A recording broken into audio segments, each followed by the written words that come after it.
So, good afternoon and welcome everyone. Thank you for joining us for today's Energy Finance Workshop on the status of coal financing in India, with a focus on public financing of coal and energy transition organized by Citizen Consumer and Civic Action Group and Center for Financial Accountability. Just a little housekeeping before we get started. We will be running a live Q&A session at the end of each presentation. So I request the participants to post their questions in the chat box. And if you miss anything, don't worry. We will be sending around the recordings. I request the participants to keep themselves muted and keep their videos off. Thank you for cooperation. To discuss and debate on issues related to energy, finance, climate nexus, and strengthening the renewable energy sector, we are privileged to have our distinguished speakers today with us, which holds immense experience across the spectrum of society, including academics, banker, activists, ecologists, researchers, and individuals donning multiple hats. One thing which binds them all is their knowledge on energy finance issues, remedial measures for achieving the local and global emission reduction targets, and making energy transition more affordable for our country. I would like to thank each speaker on behalf of CAG and CFA for agreeing to be part of this workshop. Now, without further ado, I invite my colleague, Mr. Vamsi Kapillavai, to moderate today's workshop.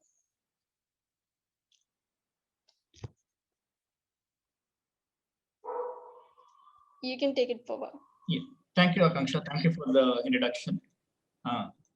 So as Akanksha has mentioned, we are going to talk more about the energy financing thing. And we all know in India, coal consumption for power production has doubled in the last 15 years. And the federal government sees coal as a key driver of economic growth in the country in the coming decades as well. And in India, the coal mining and coal-based power generation and transmission have been traditionally funded by the public enterprises and operated by the state. So to give much more information about this, our first speaker, Mr. Neeraj Bhatt, will share key insights about the public financing on coal and its relevance within the climate goals. So Neeraj Bhatt is a researcher at the Citizen Consumer and Civic Action Group based out in Chennai. His work focuses on using scientific exploration and analysis methods and tools for citizen-centric environmental monitoring of energy projects. And he also clubs this with analysis of energy finance in an effort to bring out comprehensive scientific and financial reports and also look into the developments in the alternate energy landscape. He has also completed his master's in microbiology from the MS University of Baroda. Mr. Neeraj, the floor is yours.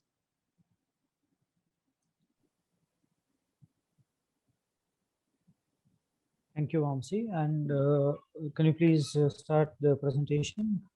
And we are ready to go.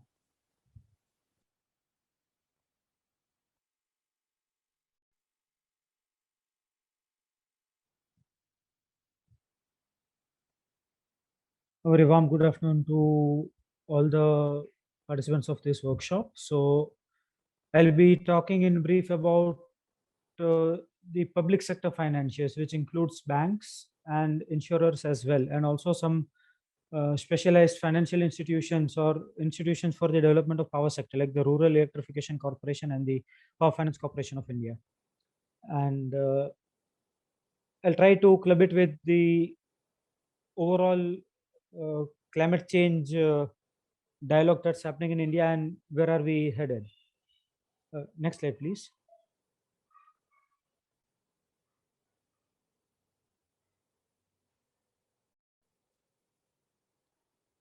Very quickly about the organization, we are a 35-year-old non-profit and we work to empower citizens, promote transparency and accountability, and harness new methods and technologies to strengthen governance mechanisms in the country at various levels, right from grassroots to central. Next.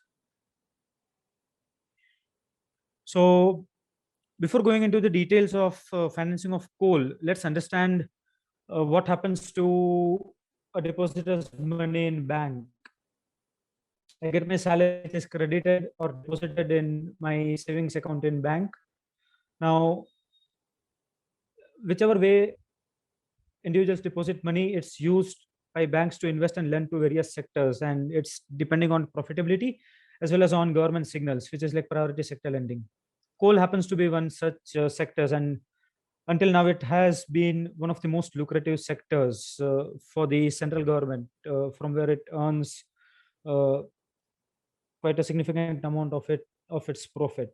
And the point I want to stress here is that public sector banks, due to the nature of their own funding, which is they are funded by the government, and government's revenue is from taxes that citizens pay. So it is that money which is citizens' money, which is used to set up the bank and also more or less to run the bank at different proportions. And whatever depositors put there, that is also again public money. So whichever way you look at it, when it's about public sector banks or insurers, it's public money which is at stake, either that is invested in the market or that is lent to the borrowers in the market. Next slide, please. And I briefly want to touch upon the issue of depositor versus shareholder. And this I'll give by a very simple example, which is like I own one share of a bank worth ₹1,000, but my friend has a fixed deposit of 10 lakhs in the same bank. With just one share of ₹1,000, I get a vote in the annual general meeting, whereas of that bank, but my friend who has 1,000 times more money than me gets no vote. I'm no expert, and I'm not even arguing that depositors should get vote, because there are a lot of different concerns and variables that need to be considered. But the question I want to pose to everyone in this meeting here is, should depositors have the basic right to make sure their money is not used for environmental and human rights violations? And this, I think, should be a basic right, irrespective of whether I'm an investor in the bank or a depositor in a bank. And I'm sure nobody among the participants or nobody from the people we know would be comfortable if they know their money is being invested in nuclear energy or in firearms production and things like that, or in really destroying the Western Ghats.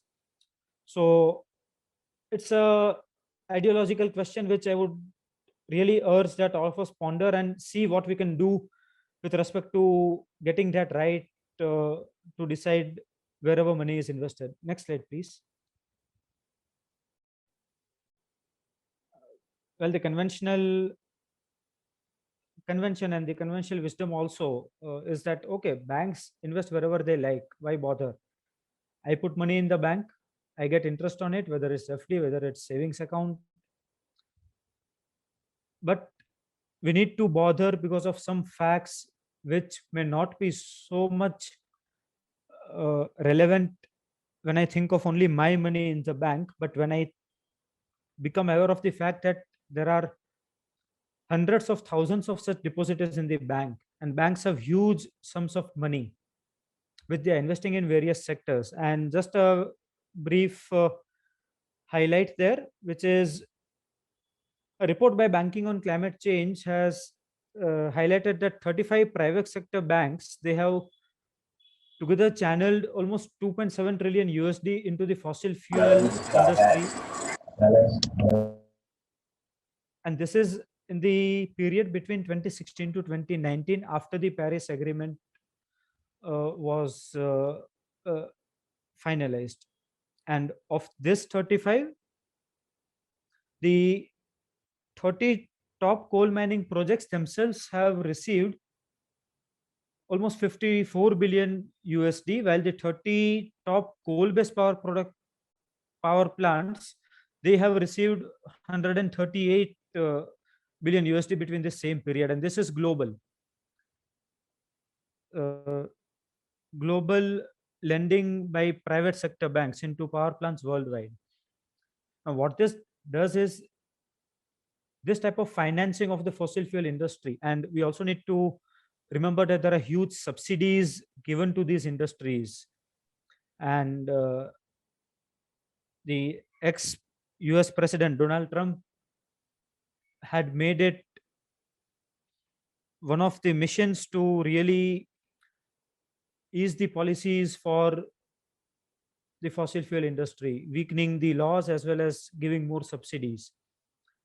what this does is it weakens our global efforts to stay within 1.5 degrees Celsius. Many friends within this gathering would agree that Paris Agreement and 1.5 itself will not take us anywhere, but it is something that we have, and what we are doing globally is not good enough to stay within that limit as well.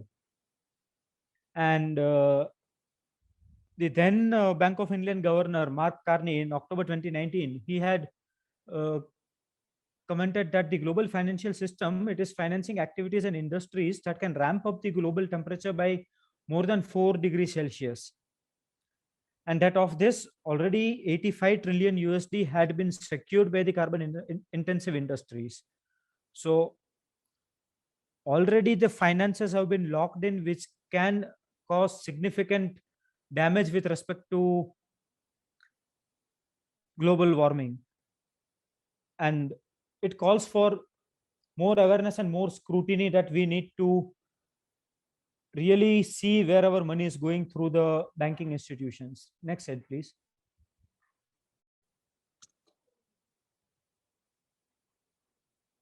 So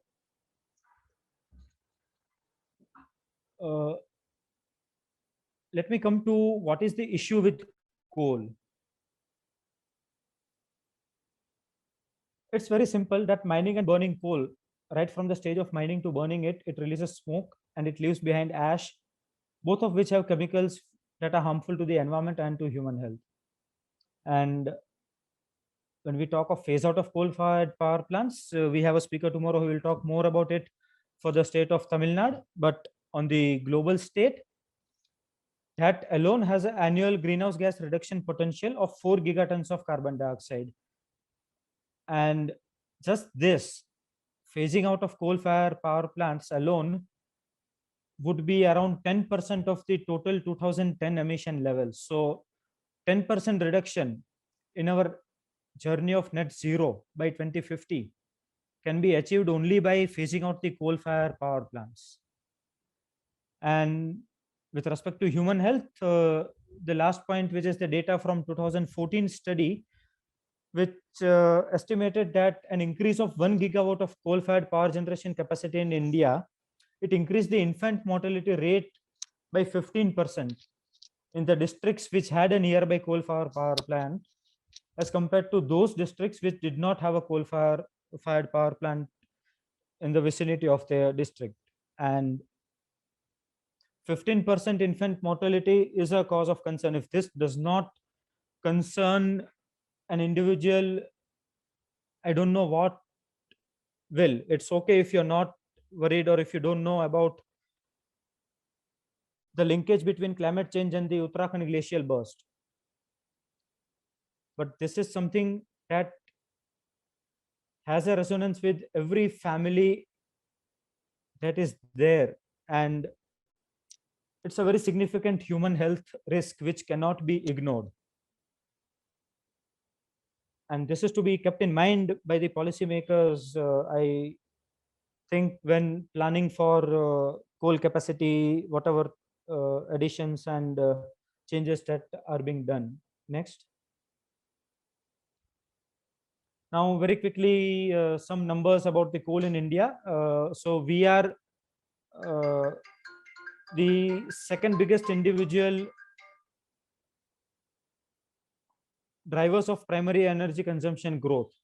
This includes not just coal, but all the fossil fuels, energy, oil and gas as well. And our primary energy consumption grew by 2.3% last year. Our energy related CO2 emissions, it rose to 2,480 million tons of CO2 in 2019. And coal, which is one of the factors in the CO2 emissions, it represents 73% of the total electricity generation in our country. Now, of all the power plants that run for electricity generation in India, 63% of that working capacity, of the installed capacity as of December 2020 is 200 gigawatts, and 63% of which are owned and operated by the state, meaning both central and state governments. what we need to understand here is that there are few things. 63% of the coal power generation capacity is state owned. Traditionally, the financing as well of this sector has been by public financiers. And relate this to how we as a country are financing the Ministry of Environment, which is a very crucial nodal point in tackling climate change, in adaptation and mitigation in India. Its budget in the latest budget has been reduced to somewhere around 2,900 crores from 3,100 crores that was there in the previous financial year. And this I'm quoting to keep things in perspective when we see the figures below, which are what is the financing status by different financiers for coal, how much they are investing. That's what we'll start with. Next, Vamsi. So before I move on to the slide, I'll quickly mention that this data is not comprehensive. And the limitation here of this data is that it has been acquired solely on the basis of filing RTI responses to all the public sector banks and insurers and concerned ministries. And whatever data I'm showing here has a cutoff of 500 crores or above only. So any name that you see here or that you don't see here, it does not mean it does not have any investments in coal. It just means that it probably has less than 500 crores investment. And the RTI was filed to ask for banks and insurance companies investments in coal, starting from coal mining industries to coal-based power generation and transmission. And what we see is that India's biggest bank is also way ahead of the pack as the biggest investor in coal. This is about investments and not about lending or giving loans or credit to coal. We see that there are 3 insurance companies also which have invested heavily in coal. Next slide, Vamsi. Now, to the previous slides data, what I did is added whatever data we have about public sector banks investments in renewable energy, and renewable here includes hydro. So it's solar, wind and hydro and biogas and those sources chiefly. Many of the participants here might be aware of looking at the CEA executive summary reports, and they give excluding hydro or including hydro for RE, and here what I'm representing is including hydro.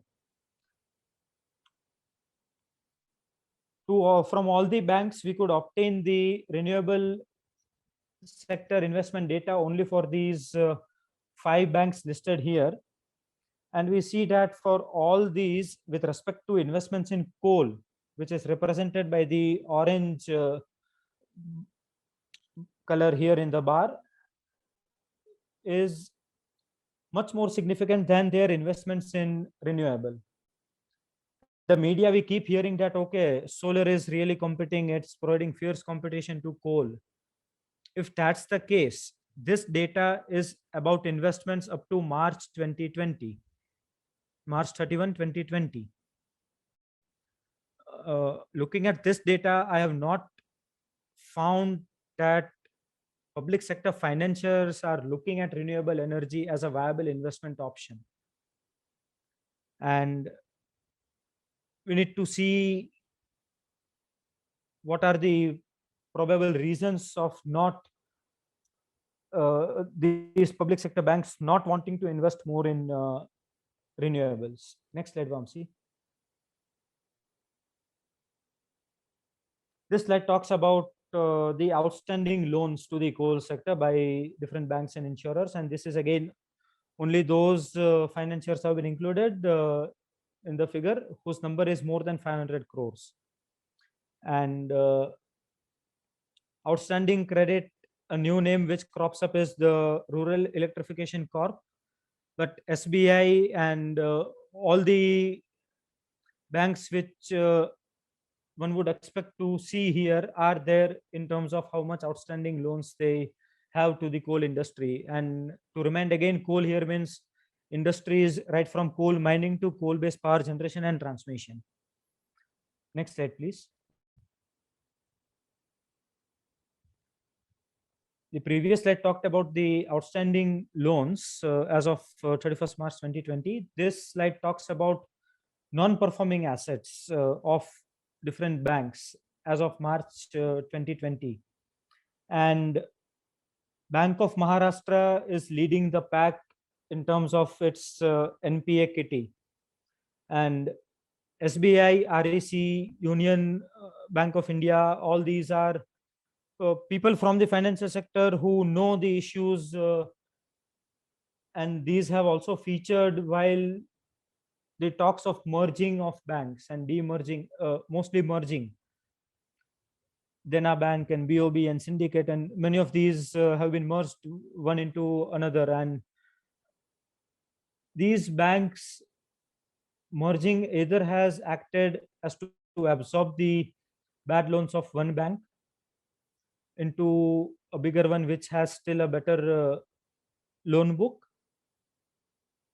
And in the recent budget, it was also announced that a bad bank will be created which will soak up all these numbers. And yeah, close to 50,000 crores of NPA for a single bank. For me, it's just mind-boggling. And that money is kind of permanent lost for all the depositors in the bank. Next slide, please. So that was a quick tour on. Neeraj, last 2 minutes. Yeah, sure. This is the last slide. So that was a quick tour on what we found after filing the RTI queries to all the public sector banks and insurers. And that gives the numbers where they stand as of March 2020 with respect to exposure to coal sector. And this is a summary of different points why I think the marriage between coal and public sector finances, it is in doldrums. And I'm putting this out as a way of laying the platform for the next speaker, as well as I hope the third and the last speaker for today, Mr. Thomas Franco, would also talk more about what can be done as a solution to this. But few of the points which I'm sure most of the participants here are aware of, which is no coal linkages in place when the power plant is coming up, or disputed coal block allocations due to either protest or due to change in regulation in the territory where the coal blocks are allotted, no power purchase agreements, and that leads to resource wastage and cost overrun. Cost overrun is also due to coal price movements. Like there were many power plants running on imported coal which were impacted by this due to the linking of Indonesian coal prices to the international market driven prices. One other reason is also litigation on over environmental and social concerns and fierce competition from renewable sources. Then the power plants themselves doing aggressive tariff bidding to get the power purchase agreements, which is not sustainable. And it's a question for the auditors and the financial planners of this company, because the accountability there is missing when they bid for tariff. They themselves fail to see that this tariff is not competitive. It's not sustainable in the long run. And the last factor is also delayed payments by distribution companies. And with this, I would leave the floor open for questions, comments after the next speaker. Thank you. Thank you so much, Neeraj. Thank you for giving details about how the money, where the money comes from the public financing, as well as whether the deposit should have basic rights, and even after we have the Paris Agreement, while even funding is still going on, and how our current activities in terms of funding for this fossil fuel industry or carbon intensive industries will lead up to a temperature of 4 degrees centigrade. So as Neeraj has pointed out, like the public financing for coal, so we also have financing coming from the international financial institutions as well as the private financial institutions. So there is a 126% drop in funding from the commercial banks to coal compared to 2018 in India, especially. But there are still few international financial institutions and private financial institutions which are funding for coal. To present more details about this, I now invite Mr. Rajesh Kumar to present. Mr. Rajesh Kumar is currently working as a senior program associate at Delhi-based research organization Center for Financial Accountability, where he also leads the energy finance program. Mr. Rajesh, the floor is yours.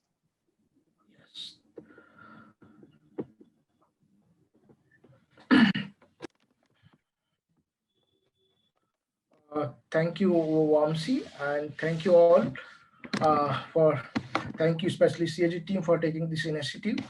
And my name is Rajesh, and I work with CFA as Vamsi mentioned. CFA is a Center for Financial Accounting based in Delhi as a research organization, and CFA especially monitor and analyze the financial institution in India and international, and also its impact on human rights and development in Indian context.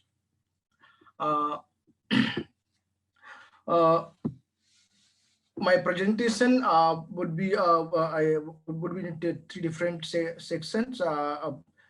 First, I think first it will talk about the recent position of Indian government towards the coal, and the key players of Indian key finances, Indian finances and international finances in Indian coal power plants. India coal is always has been a costlier and it has also the largest greenhouse gas emitter in energy sources. Sorry, just some technical issues. One and after the post-pandemic, India is aggressively pushing the coal and coal power plants. But on the other hand, the recently United States elected newly President Joe Biden has rejoining the Paris Agreement, and also to the global to curb the climate crisis. But India is just doing opposite of that what global is doing. So look at some recent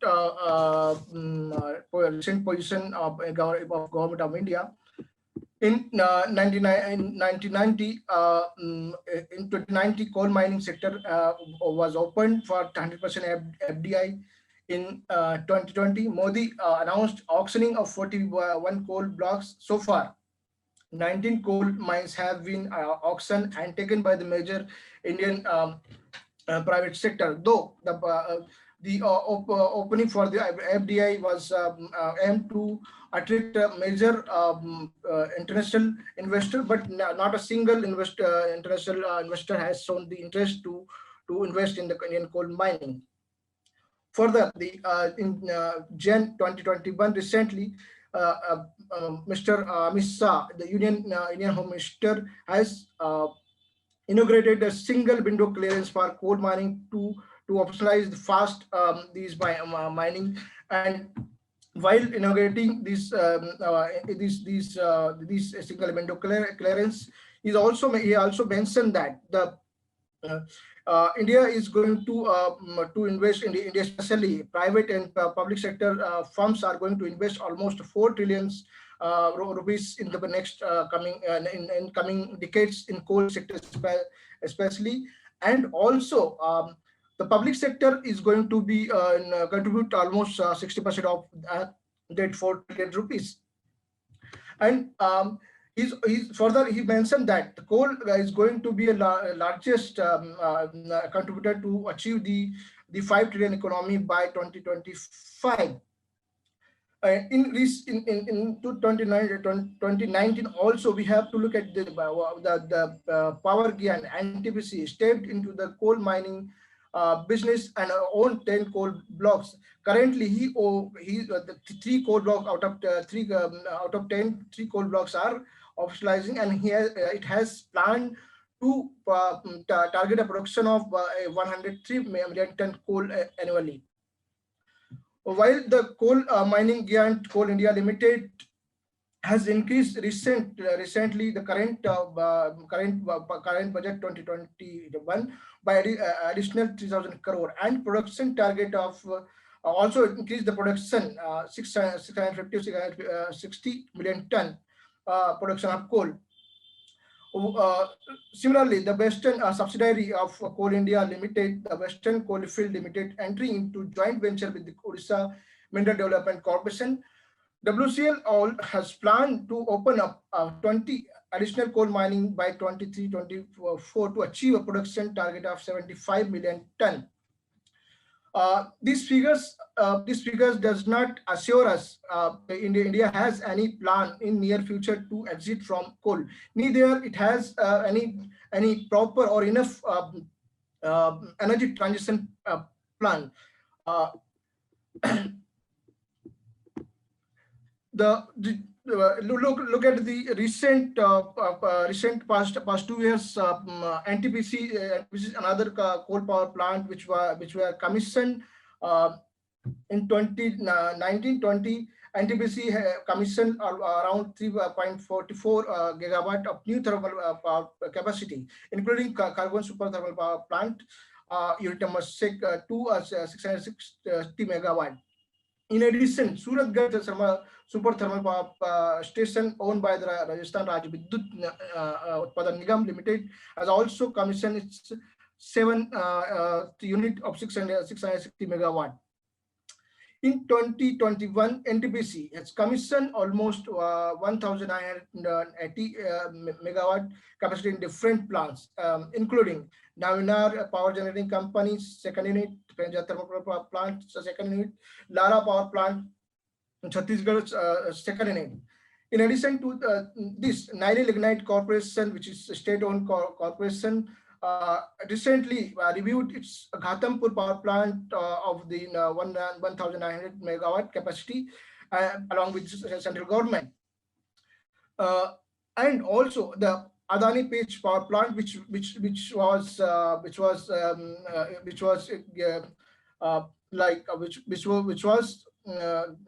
has got the environment clearance around in 2016, but recently in the last year in 2020 May, it has done its power purchase agreement with the Madhya Pradesh government.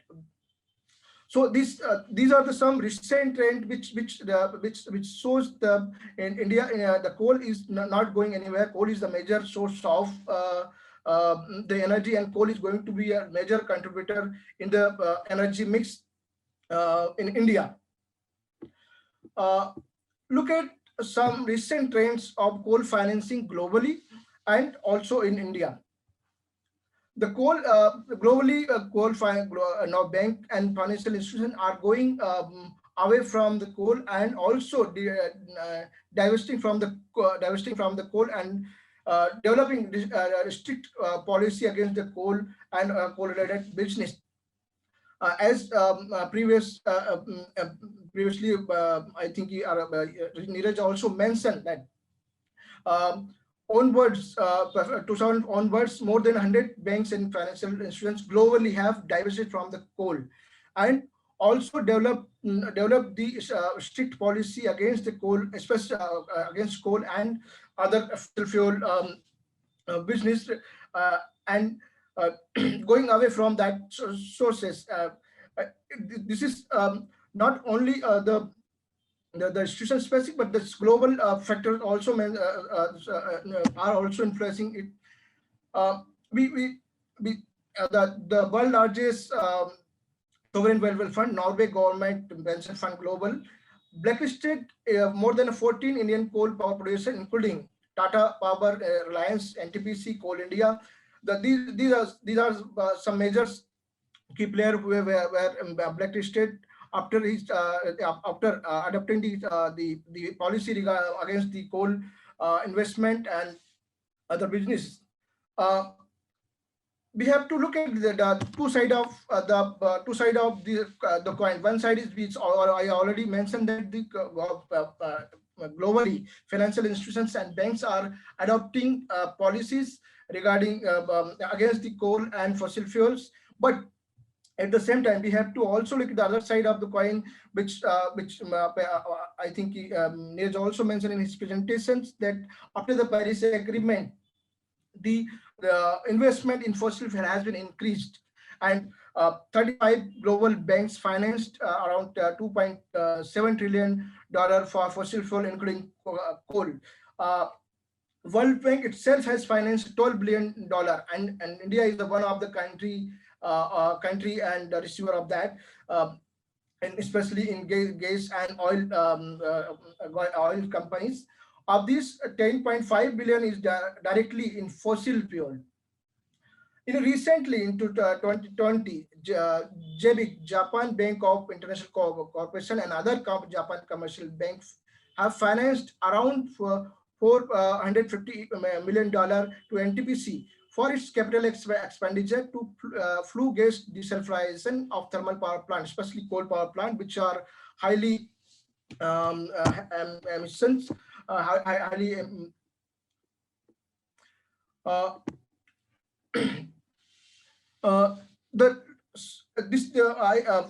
think these are some global and national trends which says the two side of coin, and we have to also look at the Indian perspective, which I will present, which the study which is upcoming and it is done by the CFA, that look into the financing of 146 coal plants in India approved between 2005 and 19 with the generation capacity of 1 gigawatt and higher. It's revealed that around 10 trillion was invested during this period in last 15 years.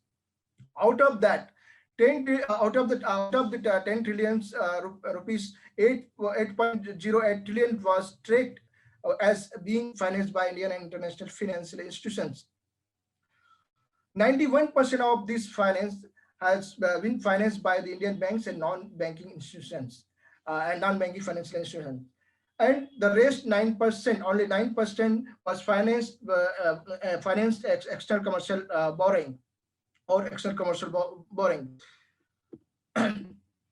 Look at some international financiers, which is especially country-wise. If you look at there are 9 countries who are financing financing in India, especially in coal power projects. Japan and China are the largest investor. Japan's 5 institutions are financed. Japan's 14 institutions are financing 21,000, and China's 5 institutions are financing 23,000 crores, and the rest, the 7 are this is almost more than a 50% amount what international or total international financial institutions are financing to Indian coal power plant. Look at some specific institutions which are financing Indian coal. That top 10 in the top 10 list, the China Development Bank, which is financing 8 projects with the 12,000 crores. Japan Bank of International Corporations financing 7 projects, 8,000 crores. International Commercial Bank of China is financing 2 projects with 7,000 crores. Nippon Export and Investment Insurance Company, which is financing almost 7,000 crores. Korea Exim Bank, which is financing 4,000 crores in 2 projects. Standard Chartered Bank financing 2 projects, 4,000 crores. China Exim Bank financing 4 projects, which is also financing almost 4,000 crores.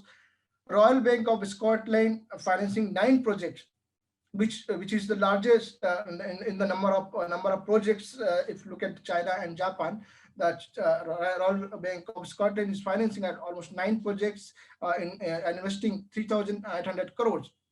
Similarly, International Financial Corporation, which is a part of the World Bank Group and as a private arms, IFC is financing 9 projects with 3,800 crores, and Asian Development Bank, which is financing 3,500 crores. So within this top 10, if you look at China, as I mentioned in earlier slide, China and Japan are the largest investor, and the 3 Chinese bank, Japan Bank of International Corporation, Korea Exim Bank, and China Exim Bank are which are the country-specific Chinese bank, which are facilitating the national companies, national production to sell the money in the foreign country or sell the overseas market. The rest, International Financial Corporation and IFC and IDB, which are the MDB which came in the MDB list. Look at the further, if we look at the Indian financiers, the 59 Indian banks and NBFCs, non-banking financial companies, financed 91%, as I mentioned earlier, also of 8.8 trillion for 160 coal power project out of 146 projects. Within as Indian banking sectors has 3 categories: NBFCs, public sector bank, and private banks. NBFC is the largest investor, financing almost 4 lakh crores. Banks, which is financing 2.75 lakh crores. Private banks, which is 38,000 crores financing. And within NBFC, there are REC and PFC, LIC and IFCL are among the key financiers in NFC, within NFC categories. Public sector banks, SBI, PNB, and IDBI are the largest investor in this category. Private in the category of private banks, Axis, ICICI, and Yes banks are the key financiers in this category. If you look at top 10 Indian financiers, as I mentioned, the PFC and REC is the largest investor, as these two NBFCs are also owned by the state, and they also receive the budget from the budgetary sources, and also they self also raise the money from different banks and national and internationals, and also the national banks also finance these as equity. So some of the Indian banks also are a shareholder in these institutions. So these two institutions are financing almost 3.72 lakh crores in total financing. SBI is the 3rd largest, as I mentioned earlier. In public sector banks are within public sector, SBI is the largest investor, which is financing 88,000 crores. IDBI is financing 26,000 crores. PNB financing 18,000 crores. So almost the key financiers in the top. If you look at the top list, these are the key financiers within in NBFC, public sector banks, and private banks. Within the private bank, the ICICI Bank is the largest financiers to the coal power projects.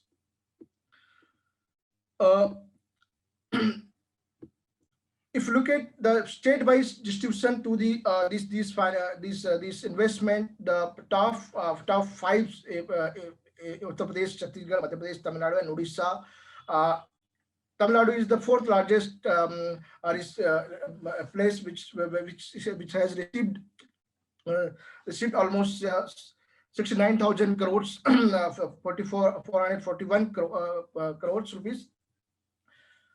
Before I think before that, there are two questions I think need to be asked, which in the perspective of international financial institutions and also national. The international financial institutions, which I have mentioned that 34 institutions are financing. Within that, only 2 MDBs which have some kind of teeth or some kind of platform where the affected community or affected people can complain. But the largest investor, Chinese development institutions or Chinese banks are very rarely keen to share their information or share their investment put out in the public domain. There is no mechanism, I think, in the as of till date. But some of the commercial banks or countries bilateral banks have some kind of insurance. So the IFIs have only putting it 9%, but some of them have some kind of like teeth or some few mechanisms which were given. But the big elephant, which are the national institutions which are financing huge amount, around 91% of the total financing, and around 7 lakh 2 lakh crores, 7.2 lakh crore rupees financing. They don't have even any guidelines or any mechanisms. They solely finance on behalf of what environment on the environment clearance on the behalf of environment clearance. And we have seen the result of that in the as an NPA or in stress assets. Rajesh, sorry for disturbing. Last 2 minutes. Oh, last 2 minutes. Sorry. So if you look at the even Neeraj also mentioned that in the power sectors, the Parliamentary Studies Committee in the 2018 has mentioned that 34 state coal power projects with the 40 gigawatt of capacity, worth of 1.74 lakh. So far, only 4 projects have been resolved, and these 4 projects under the IBC process because of higher haircuts, and these projects have been, like SR and other projects have been faced the higher haircuts during the process. So the many projects are resolved out of the IBC process. Even key financial, if you look at the key financial, State Bank of India, Power Finance Corporation, Punjab National Bank, ICICI Bank, and Axis Banks, and RDBI are key financiers of these state projects. If you look at the location, or if you look at the sector wise, the private sector has the largest state assets in 34 projects, almost 89%, which for. And here the questions comes that the government is planning and is forcing to privatize the complete power sector as and we have seen the result as an NPA in when the amendment made in 2003 Act and open for the private players and delicensing all the generation sector specifically. So these are the result of that. So we have to I think we have to government has to take some serious efforts to resolve this. And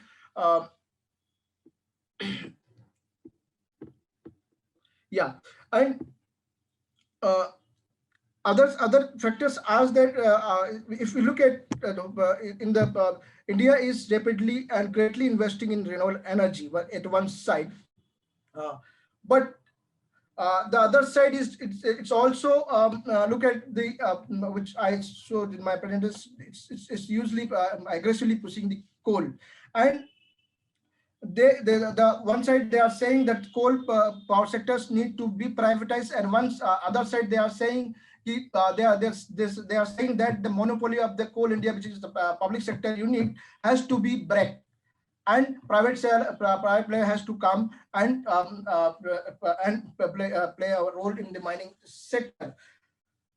The different the other side, if you look at the RE sector, in the RE sector, the same company which are already owning the coal minings and coal power projects are coming in the renewable sector, Adani or Reliance or Tata or Birla, whatever these companies, the specific you can like there's a few companies which are owning coal power, which are all coming in the coal renewable sector also. So we have to think, and NTPC, which is the making our clean image by while stepping into the renewable energy business. And one hand, it's also doing increasing in coal mining and coal power plants. So we have to look at these point also. And yeah, now thank you. Thank you, Rajesh. That was an insightful presentation. You highly pointed out how, as a country, we are doing opposite to the global efforts, as well as in the 5 trillion economy, which the government is trying to achieve, and coal is a big part of it. And it's also surprising to see that only 9% is external financing, and remaining 91% is from the local financing which we get, which is quite surprising. Okay, thank you for those insights, Rajesh. Now we have 10 minutes for the Q&A. You can ask questions to Mr. Rajesh and Neeraj. You can put in the chat, or you can raise your hands and we can unmute you.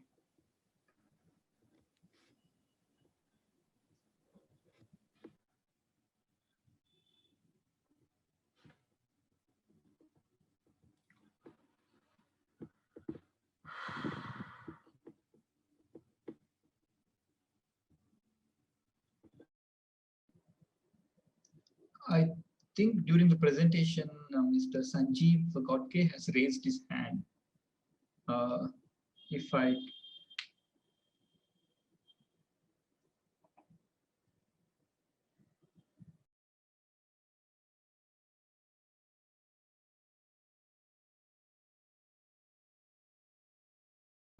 somebody ask Neeraj, I would like to know, like, what is the thing these banks can do in terms of what they're forced to do this, or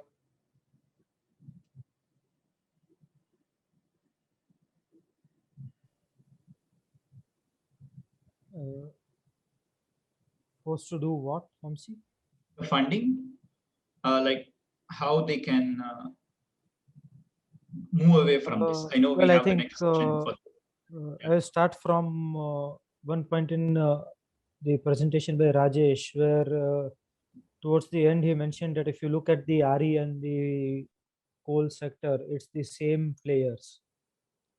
It's just that think of it as a paint person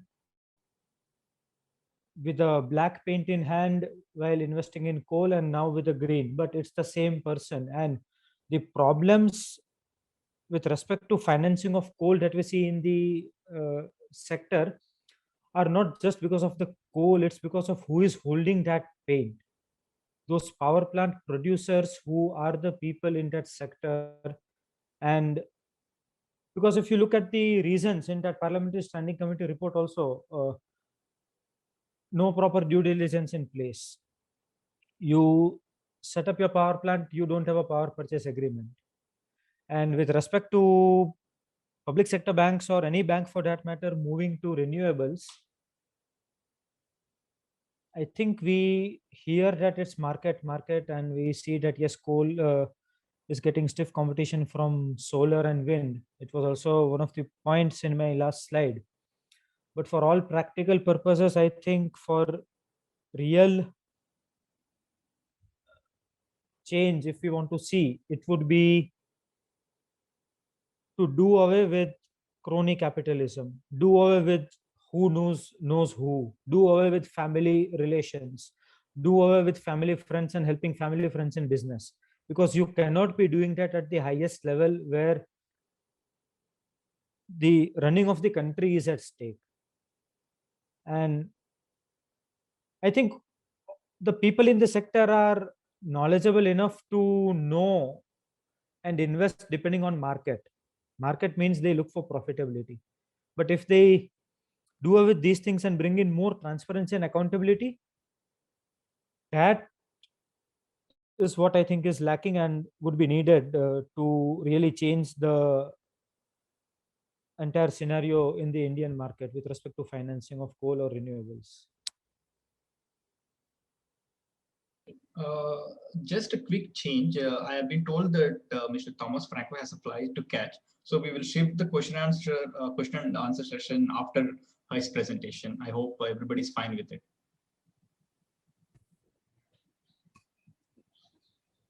Yeah, hi, this is Ashwati from CFA. Can we just exit from the screen share option because we're still seeing the PPT of Rajesh?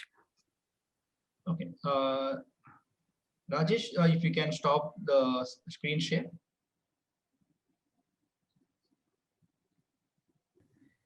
I am unable to do this. I think I'm not able to. Yeah, now it is done. Yeah, I've done it. okay. So as for the next topic, now we have seen like what is the banks, public and private, giving financing to the coal sector. As we also understood why financing is so important to make a green energy transition. So the banking sector will be crucial to make the just transition a reality. And this also just transition is also a strategic opportunity for the banking sector to address the twin challenges of scaling up climate action as well as reducing inequality as a part of a broader divide to sustainable finance. So the just transition that requires process for systematic dialogue as well as innovation process across the banking sector, particularly commitment to meet needs of hard to reach sectors. And now with my great pleasure, I invite Mr. Thomas Franco to present about the role the banking sector can play, looking in particular how the sector can channel capital to climate action in ways that deliver social inclusion and leave no one behind. Mr. Thomas Franco is a veteran officer of State Bank of India since 1980. Thomas Franco has seen the Harshad Mehta scandal of the early 1990s and the Ketan Parekh scam of the 2000s from close quarters.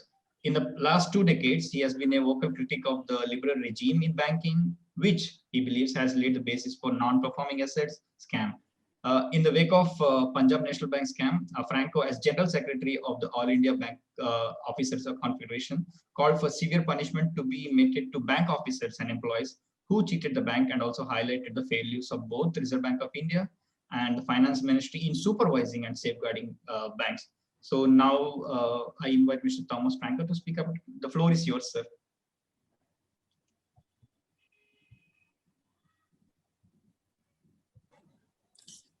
Good afternoon. Am I audible?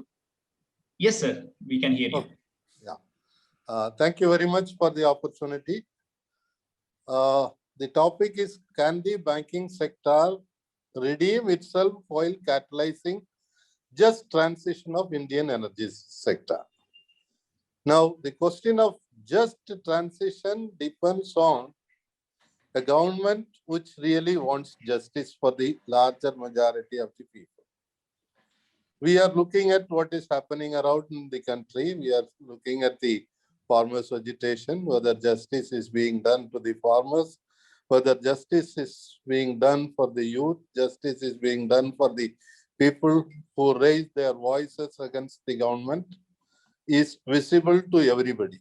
So the same thing applies to the energy sector also. If you look back at the history of the banking, banks were not funding large infrastructure for long, because infrastructure finance requires a certain expertise, and infrastructure finance, like the energy finance, the recovery time is long. So it amounts to long-term lending. Banks are collecting deposits which they have to repay on demand. Whereas when you are giving a long-term finance, the loan might come back in 5 years or 7 years, even 10 years, even longer. But suddenly, the government of India decided to convert the specialized banks like IDBI into a universal bank, which was when Industrial Development Bank was for energy financing infrastructure and industry. Similarly, we had ICICI, which was converted into a private sector bank, and now it has become almost a foreign bank because majority shareholding is by foreign investors. So only when the development financial institutions were destroyed, the commercial banks, especially the public sector banks, were forced to lend to the energy sector, other infrastructure sector. Now, in the case of energy sector, you have got the analysis done by the previous two speakers, which has been very wonderful analysis of how the NPA has accumulated and which are the banks which are, of course, the largest bank, SBI, of which I am a pensioner now, is the biggest lender in energy sector, which is at one point of time, I think, as per the Parliament Standing Committee report, the outstanding at that time was 1,97,359 crores for SBI, whereas the second biggest lender was Bank of Baroda, which was only 36,588 crores. So the largest player is State Bank of India, and normally even the other banks like Canara Bank or Bank of India or Punjab National Bank, which have lent higher amounts to the energy sector, they would have just got into a consortium. Normally, the consortium is led by the State Bank of India. So the decision of State Bank of India has impact on the entire energy finance. So if we look at what State Bank of India is doing, it is really very painful. You all know, every one of us know, that the previous chairman, Mrs. Arundhati Bhattacharya, traveled with the Prime Minister of the country to Australia, where even before a project proposal was submitted, no clearance was obtained. She signed an MOU in the presence of the Prime Minister with Gautam Adani for lending to coal sector for Adani to start mining in Australia. Even now that has not taken off. And even now people are agitating. We have seen even in the cricket matches held in Australia, when India was playing, the public was standing with banners asking State Bank of India not to lend to the Adani Group for the coal sector. But unfortunately, State Bank of India today has become a replica of Government of India. And whatever government says, that is being done by State Bank of India. And what State Bank of India does is followed by the other public sector banks, as well as some of the private sector banks like HDFC and ICICI, Axis. They also follow and they also join the consortium. Now, what are the issues in energy finance has been very clearly analyzed by Center for Financial Accountability, CFA, when they did a critical review of the 37th report of the Parliament Standing Committee on Finance, Energy Finance. That is, there they have pointed out the malaise in lending to energy sector. As I said, once the government adopts a policy and tells the banks that you should lend to this, you should prioritize towards certain sectors, then the banks follow. That is how banks started lending to coal sector, the entire energy sector, and even steel, cement. These were long-term loans which were given by the banking sector led by State Bank of India because of the change in the policy of the government, which prioritized these areas as focus sectors, and they asked the banks to lend. And ultimately, we know that as per the latest report, there were 34 stressed assets in the energy sector, and all are very leading companies like JP Power, Lanco, GMR, Adani, SR, Bhushan. All these big players were becoming defaulters for various reasons. I'm not going into all the details, but the malaise started in the lending practices itself. CFA has pointed out that due diligence was not followed. Here, one thing very important for just transition, what is important is that the lending practices, lending norms, which are prescribed by the Reserve Bank of India itself has to be changed. They have to categorically say that no funding can be given, no loan can be given to a company unless they come with all kind of clearances related to the environment, which nowadays no bank is demanding, or they just wait for some interim report or some kind of a clearance, and once the government puts some pressure, they start lending to these sectors.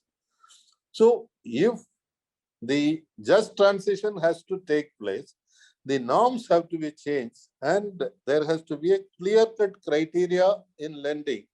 Apart from analyzing the balance sheets, there should be an analysis of the impact on the climate, impact on the environment this project will create. That has to be brought into focus, which is today not there. That is the major demand we should make out of this conference. Secondly, the role of promoters. CFA had pointed out that the promoters were very big people, but they go scot-free. Now, no action is being taken against them.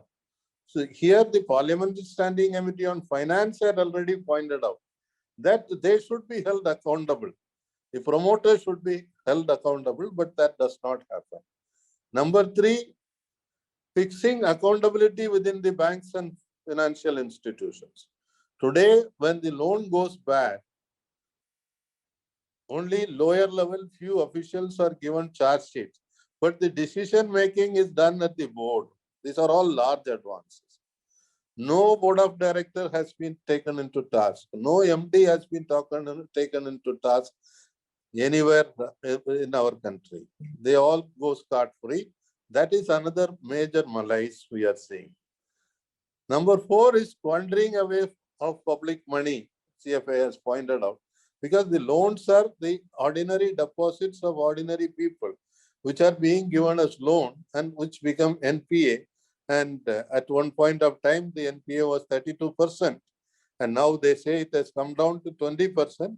That is because some of the big compromises through the NCLT. And these compromises, this is something which everyone should watch, is that the normal recovery is around 50% to 60% only. So if you have given 1 lakh crores, which has gone into NPA, you seldom get 50,000 50,000 crore back out of 1 lakh crore. So 50% is people's money, public money, which is being written off. Who is going to be held accountable for that? That is another major issue. And the fifth issue, which was pointed out by CFA, was de-licensing lending to growth in this energy sector. That is, earlier there were strict controls of licensing, which was given away. And the government itself decided that production companies and distribution companies can be segregated, and the DISCOMs started also playing havoc. And we know that today the DISCOMs are also a major reason for the non-performing assets. So this de-licensing was a cause. So when we have to move towards a just transition, once again, we have to look at the licensing. What kind of licensing can be given for production of power, or using of coal, or mining of coal, and what amount of loan can be given. Another is lack of power purchase agreement, which was pointed out. For power purchase agreements between the state governments or the DISCOMs with the production company many times does not happen, or it is not honored. But then there are valid reasons also. There, for example, Tamil Nadu, I think tomorrow you are going to discuss more details about Tamil Nadu. But TANGEDCO got into an agreement with Adani's for solar power when they were selling solar power at 10 rupee 8 paise per unit. But now solar power cost has come down. Why the government should still continue to honor that power purchase agreement? Why it should not modify it? Also is a question. But these power purchase agreements always have been favoring the private sector than the public sector or the government. That is the unfortunate thing. Similarly, over projection of demand has been there, that India is going to expand so much, we are going to become $1 trillion economy, so we require more power and all, which was not really realistic projection. Restructuring loans was also a cause, but restructuring, in my opinion, is needed at times. But only thing, you have to be very careful, whether it is due to willful default or it is because of certain constraints in the sector as a whole, that a company has gone bad or it has become a stressed asset or non-performing assets. And if there are scope for recovery, there should be restructuring, is what my opinion is. And the ninth factor pointed out by CFA was that apathy towards Paris Agreement. That's what I mentioned in the beginning also. That today there is absolutely no condition laid for lending to energy sector that you have to get this kind of clearances related to climate change and environmental impacts of that project. So this is the position we are in. And now, if we have to move towards a change in the energy sector, in my opinion, number one, the power sector, the infrastructure has to be always with the government, because it is the government's responsibility to provide subsidized electricity to the poor, subsidized electricity to the farmer, subsidized electricity to the industries for promotion of the economy. So if it is in the private sector, naturally, there will not be any control, because private sector is only for profit. Whereas production of energy and providing energy to the people is a service which only the public sector, the government has to take that responsibility, and it should not be handed over to the private sector. And as far as it remained with the government, the banks also did not have problem of non-performing asset, because there was a sovereign guarantee and governments were in a position to repay the loans, maybe after a certain delay, but they were always repaying. Whereas now, after the privatization efforts, we see that the huge companies, including Adani Power, was at a point of time a large NPA. Now they say that they have cleared it. They must have taken some other loan and cleared that, and that requires a detailed analysis. Reliance is into energy. So all these people who can make money, they enter into the power sector, and the banks are being asked to lend. Instead of that, the power sector should be entirely taken over by the government of India, is my demand. It should be our demand, because it is a service which is to be done for the larger majority of the people in this country. Then comes what the role of banks can be at that point of time. Once the banks are in a position to have control and also have link with the government, when they have a government's guarantee and when they have a clearance on the climate change or the environment concerns, if certain clearances are received, after that, if they lend, then there will not be any problem. There will not be any cause for non-performing assets at all. And that way we can definitely move towards the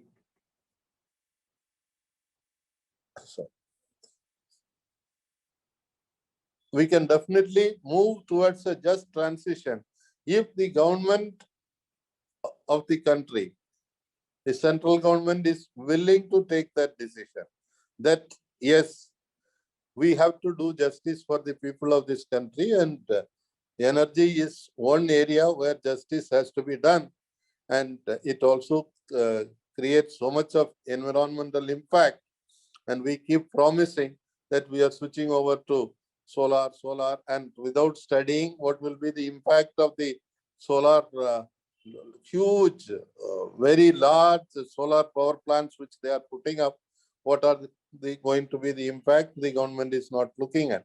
So the government is what has to be responsible for the just transition. And once the government decides on that, it will be easy for the public sector or private sector banks to implement that. And definitely we can move towards a just transition in Indian energy sector. And for that, organizations like CFA and CAG are doing an yeoman service and doing critical analysis and coming out with alternatives.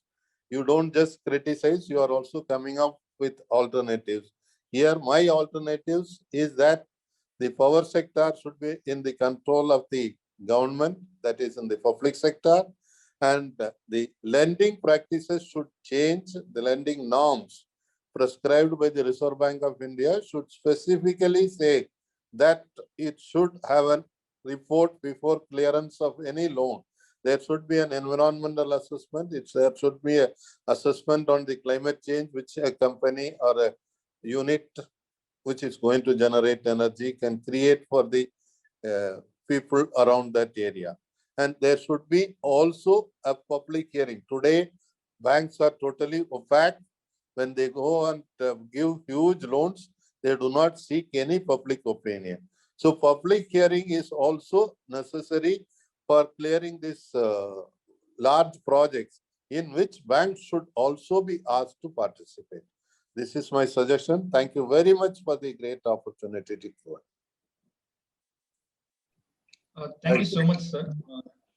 We have quite a good point which you mentioned, right, from how RBI has to change the guidelines, give more importance to EC clearance, and how the power infrastructure should always be with the government, and the control over the clearance should be with the banks. And yeah, I think the delicensing part, as well as the laundering of the public money, and more important, the fixing of the accountability in the banking sector. I think these things have to be really changed. And you rightly point out all these points. And thank you so much for your time. These points were really insightful for us to take it forward. So now you can, the floor is open for questions. I can see Mr. Braj Kishore Jha has raised his hand. Subramani, can you unmute? Yes, I am Braj Kishore Jha from Noida, and I was listening to you all people, and I am very hopeful that things are being well understood by some young generation. I will put those things in perspective, that it is not only India. We have heard Indian origin lady who is Gopinathan talking about that this farmers agitation, whatsoever is going on, it is wrong. So farmers should agree, as if farmers should agree what government has given to them. That means corporatization of land Bank of India. Now I will, I am trying to contact them, and I will put some those things. There is one in environmental point of view, SDG is there, Sustainable Development Goal of UNO. So this sustainable development in itself is flawed. What sustainable development? Development of what? Development of business, development of industry, or it should be the other way, the development towards sustainability. If it is development towards sustainability, then ease of life is there, ease of business is not there. Ease of business goes towards loss of sustainable development, and there will be always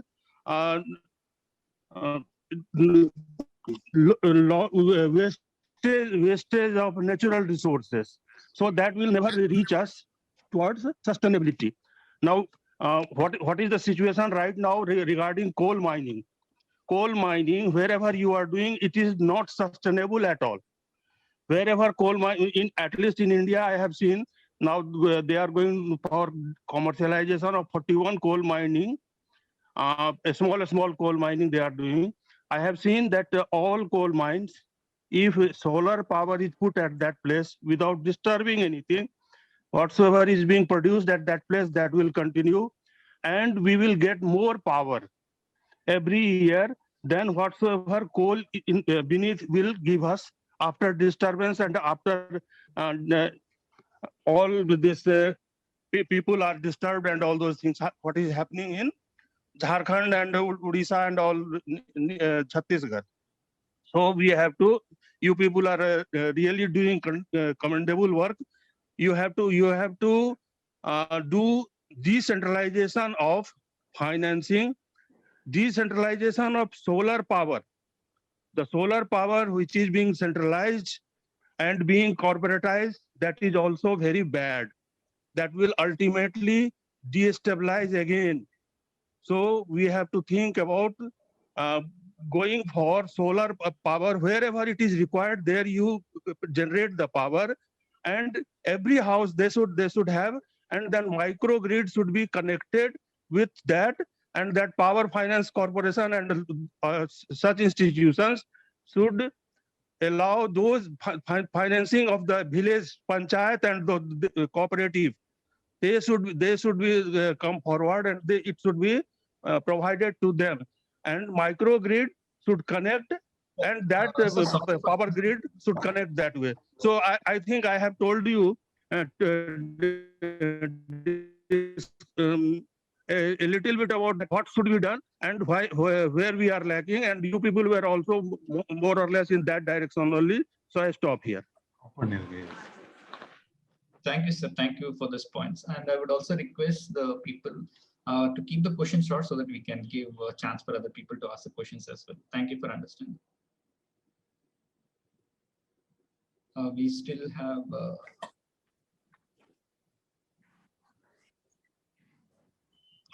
if you have any questions, please.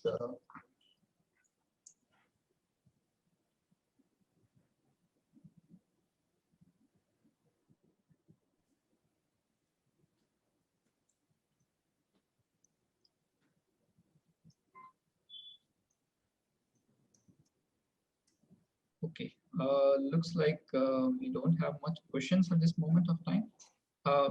Mr. Soumyadatta and Himanshu Damle, if you have any questions, please, as well as Joseph, if you have any questions, please. I don't have any questions. Thanks, Vamsi. But it was really, really good to hear Rajesh and Franco sir. Just wanted to kind of make one point that while we are talking about banks in a way failing in the energy sector, or to put it in a different way, banks' current condition is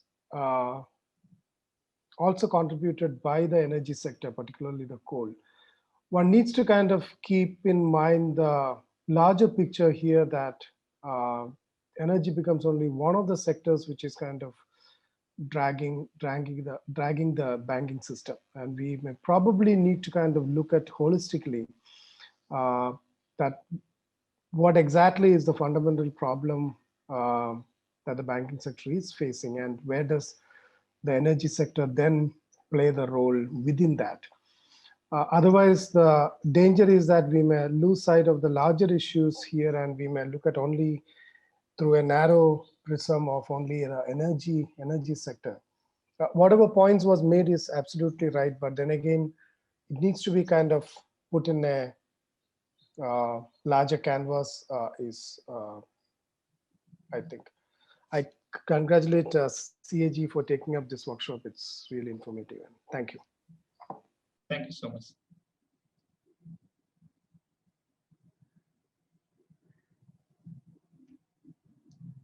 So now, without further delay, I will hand it over to my colleague Akansha to take this forward. Subramani, if you can unmute Akansha.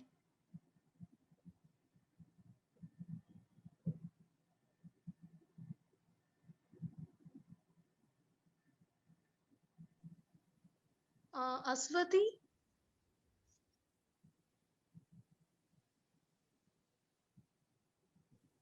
Yeah, hi. Am I audible? Yes, Ashwati, it's clear. Yeah, hi. This is Ashwati from Center for Financial Accountability. So thank you one and all for participating and enriching the first day session of the two-day workshop on the status of coal financing in India, jointly organized by Citizen Consumer and Civic Action Group CAG Chennai and Center for Financial Accountability Delhi. On behalf of CFA, would also like to take this opportunity to recognize the initiative of CAG in proposing and coordinating the discussions and modalities around such a workshop, which is not just timely but deeply pertinent too. Also thanking all the speakers of the day, starting with Mr. Neeraj Bhatt, Comrade Franco, and Rajesh for their very excellent and thought-provoking presentations, and Mr. Vamsi Shankar for the very articulate moderation. Would also remind all to kindly join us tomorrow also from 2 to 4 p.m. for the presentations by Mr. Ashish Fernandez, who's with the Climate Risk Horizons, and Mr. Soumya Datta from MOSM for the second day sessions. Thank you, everyone. Thank you again, everyone.